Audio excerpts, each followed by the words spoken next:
When Walter and I went to visit my husband's parents, my mother-in-law picked us up from the airport. But instead of letting us ride in her car, she said we had to walk home. It's a long journey, about 3 hours each way. Even though I'm strong, this made me really upset. I almost cried, but luckily someone helped me out. In the end, my mother-in-law felt sorry for treating me that way. My name is Jennifer. I'm 30 years old and married to Walter. We met in college through the mountain club, where we both love climbing mountains. Walter is younger than me and very good-looking. Sometimes I wonder why he chose me out of all the girls who like him. But he says he likes that I'm strong and don't complain, even when things are tough. Walter has a good job at a big company and makes a lot of money. We've been happy together since we got married, just like when we were students. But there's something that bothers me. Sometimes during dinner, Walter gets calls from his mom and goes to talk to her in another room. My mother-in-law calls Walter a lot, like every other day. She really loves her son, and Walter is always nice to her. Sometimes I think he's too close to his mom, like a mama's boy. But because she raised Walter well, I try to respect her too. But it feels like we don't really get along. I remember before we got married when we went to visit them. My mother-in-law didn't seem too happy when she found out I'm 2 years older than Walter and almost 30. She looked upset the whole time. But my father-in-law didn't mind. He said love is what matters and that I seem like a good match for Walter, especially because he has a soft side. But my mother-in-law didn't like that either. Since she couldn't argue with my father-in-law, she started picking on me when he wasn't looking. She'd say things like, "Oops, sorry Jennifer, I think these snacks are bad. Let me get you something else," even though they were fine. It felt like she was trying to annoy me on purpose. I got really good at reading her expressions, like I was studying animals. "It's okay, I'll just cut off the bad part and eat the rest," I said with a smile, showing that I wasn't bothered by the spoiled fruit. Being in the mountain club taught me to make the most of what you have, even if it's not perfect. My father-in-law and Walter laughed and said, "That's typical Jennifer." My father-in-law jokingly told my mother-in-law not to serve me stuff like that, which kept the mood light. But I didn't realize I was being careless. "Sorry about that," I said, still laughing. But I caught my mother-in-law's disapproving look and the sound of her tongue clicking. There were other times too, like when she came back from Italy and got Walter a nice tie but gave me a cheap t-shirt with a fake logo. "Here, try on the tie, Jennifer, and put on the shirt too," she insisted. I could tell she was trying to bother me again. I don't think a tie goes with casual clothes.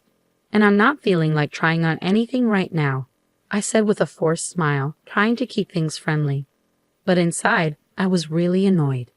Afterwards, I only wore that t-shirt for things like gardening in the summer or as a joke with my friends in photos. I really couldn't stand looking at it. These little annoyances were subtle, so only I noticed them for what they were.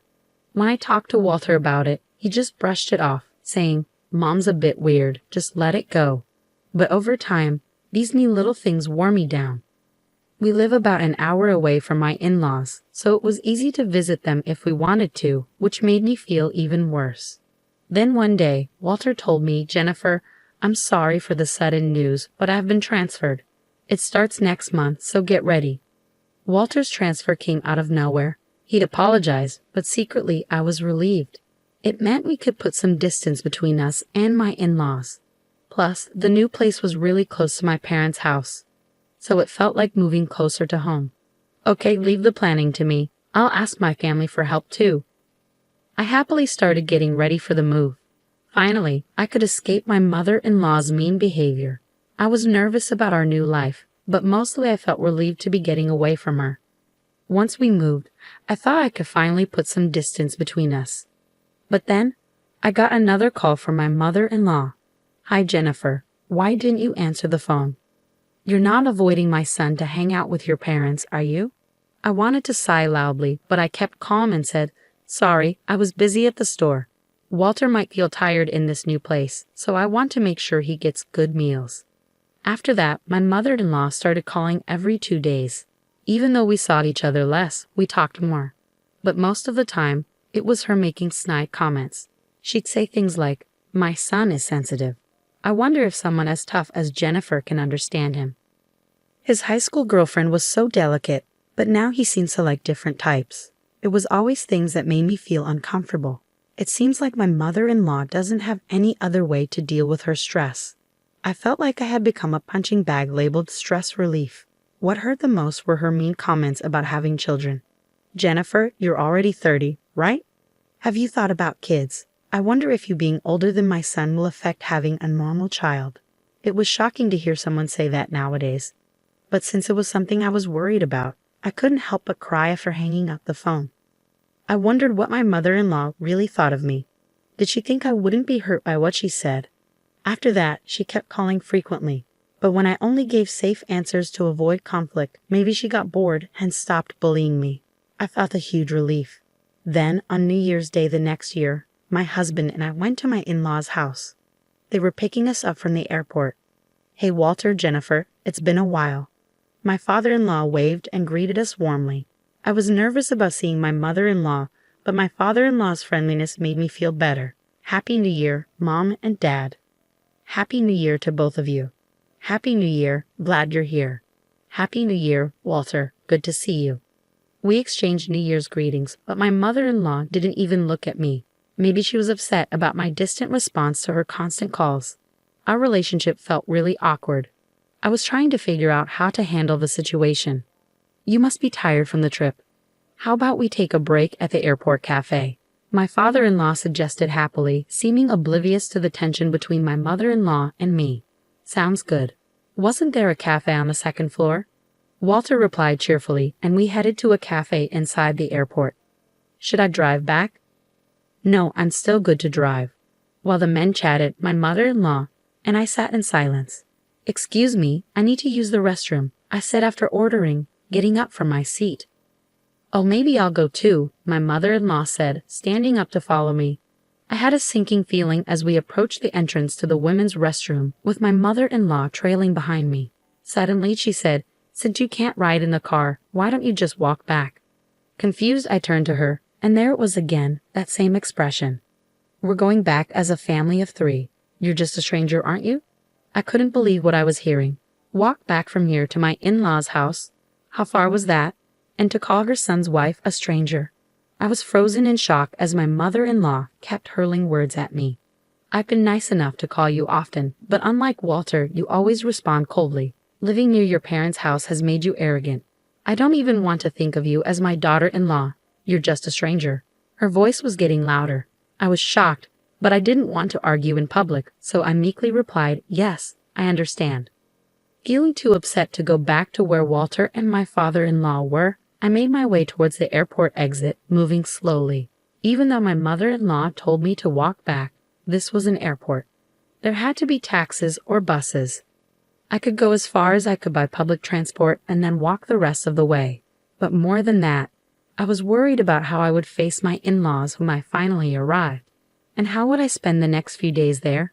Those thoughts weighed heavily on my mind. For the moment, I searched on my phone for transportation options to my in-laws' house. There was a bus leaving in just 10 minutes, but it wouldn't take me all the way there. I'd have to walk from where the bus dropped me off. It seemed like it would take about 3 hours in total. 3 hours, I could manage that with my legs used to climbing mountains. It wasn't impossible. But there was a big difference between walking for fun and walking because I was being excluded from the car due to harassment. Tears started to well up in my eyes. Was it my fault? If I had been nicer on the phone, even after being treated so badly, would this have happened? Lost in my thoughts as I walked, I suddenly felt a tap on my shoulder from behind. Jennifer, why are you walking here? It was my father-in-law's voice. Did my wife say something to you at the restroom entrance? I was heading there too, and I saw you two talking. Then you started walking away, so I followed. Seeing the concern in my father-in-law's eyes, the tears I had been holding back spilled over and streamed down my cheeks. Jennifer, what happened? I made up my mind to tell them the truth. Actually, I recounted exactly what my mother-in-law had said, and my father-in-law's expression turned to one of anger, fiercer than I had ever seen. Oh dear, she said that to my son's wife. My father-in-law's reaction surprised me. Then he said something I never expected. I'll walk with you, Jennifer. With that, my father-in-law positioned himself in front of me and began walking. Father-in-law, don't worry.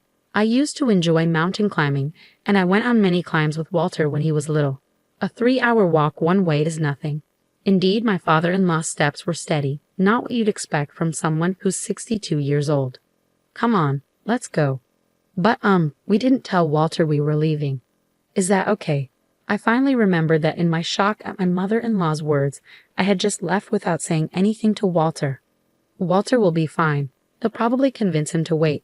I'll let him know, my father-in-law assured me, taking out his phone to text my mother-in-law.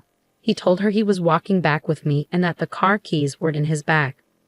While we waited for the bus, my father-in-law's phone rang. He answered, his voice tinged with controlled anger.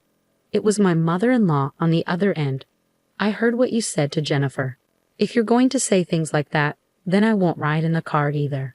I could hear my mother-in-law's panicked voice shouting from the other end. That's not what happened. She wanted to walk for exercise. I was left dumbfounded by their exchange, more shocked than anything else. We'll discuss this when we get home, my father-in-law said before hanging up and putting his phone away. Shortly after, my phone started ringing. It was definitely my mother-in-law calling. Father-in-law and I exchanged looks. What could she possibly want now? To tell us to get back in the car? I definitely wasn't going to answer. I decided to ignore it as well. Father-in-law and I quietly boarded the bus and continued walking after getting off. This way is a shortcut. There's a bit of a slope here, but let's do our best. Father-in-law occasionally offered advice as we walked, making it feel like we were climbing a mountain together. However, I hadn't planned on walking so much today and was wearing regular boots. Father-in-law was in leather shoes. Our feet were surely going to hurt during this journey. I didn't speak much, but I did ask once, Father-in-law, are your feet okay?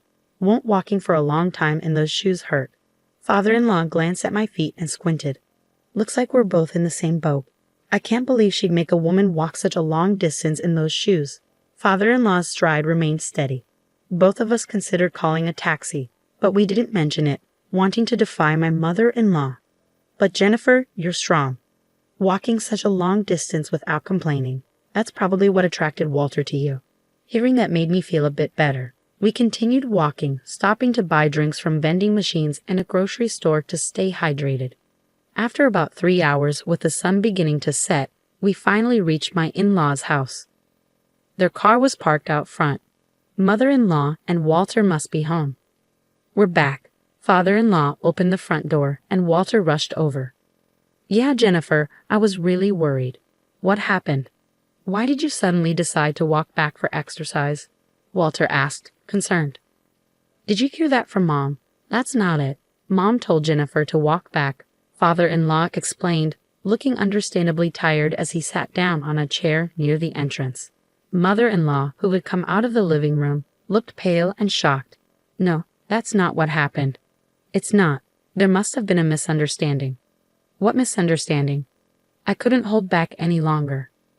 You said, since you can't ride in the car, why don't you walk back? Didn't you? That's what happened. I don't like lying. Thanks to that, it felt like my old mountain climbing club days. A 3-hour one-way walk was good exercise. Walter looked back at mother-in-law. He knew well that I wasn't the type to lie. The father-in-law, Walter, and I were all looking at my mother-in-law. She shouted, What? You trust this woman more than me. She's just a stranger to your family, right? You trust a stranger more than your own family.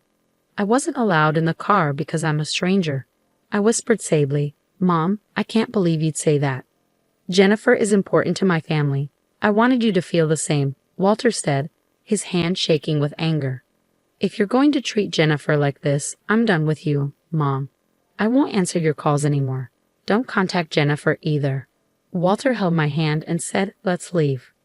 Walter, wait. Walter shut the door and without looking back, took my hand and we left. A year later. Hey Jennifer, Walter, come over here. The view is amazing. Walter, his father, and I were climbing a mountain together. 6 months later, Walter got a job transfer and we moved back to where we used to live. Since the incident at New Year's, Walter's dad decided to get divorced and moved near our place. Climbing mountains together on weekends became a regular thing for us. Should we have lunch here? We eagerly started preparing our meal at the top of the mountain. While we were busy, Walter's dad began to talk. Mom went on a spending spree after the divorce. Even though we divided our property properly, it seems she's already having money problems. Maybe she felt lonely. The divorce was tough, with lots of crying and shouting. It seems like it's best for both of us to keep some distance now. She needs to find her own way too. Otherwise, she might end up taking her stress out on those close to her. I listened quietly to their conversation. I'll focus on my own life so I won't end up hurting others because of my stress. As I looked out at the view from the mountain with my precious family, I made that promise in my heart.